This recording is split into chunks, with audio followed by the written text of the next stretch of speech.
In this lesson, let's talk a little bit about cascading style sheets, or CSS, and how we can use them to make our documents formatting consistent throughout the entire site. I'm looking at the blog site that we're going to be creating. Now, I've added my own picture and my own content. You'll be able to customize yours as you want after the lesson. But I wanted to talk to you about the 3 different types of CSS styles that you can use, and there's really only one that we'll be using in this particular workshop. The first type is called an inline style. It's where the style is actually written directly into the tag of the HTML code in the document. It would be okay to use something like that if it's a one-time thing. For example, if this headline that says Covered Bridges and Me is never going to look like this anywhere else throughout the entire site, it might be okay to use it for that.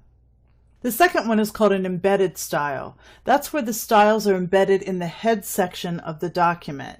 Now, it's just for that one document, so I could build other documents, other web pages based on that web page and copy those styles over, but it's still very limiting. If I go back at some point and decide to use this, let's say I make this one an embedded style within the head section of my document, and I build 20 other web pages based on this page, and I decide later to come back and change this text to white, I'm going to have a problem because I'm going to have to manually change it in all 20 documents.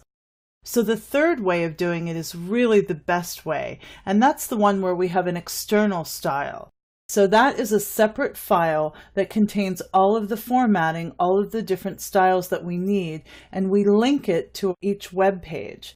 That way, if something changes site-wide, if I had made 20 web pages using that external style sheet, and I decide at that point to change this text to a different color, such as white, I change it one time in the style sheet, the external file, and it automatically updates on all of the files within my website.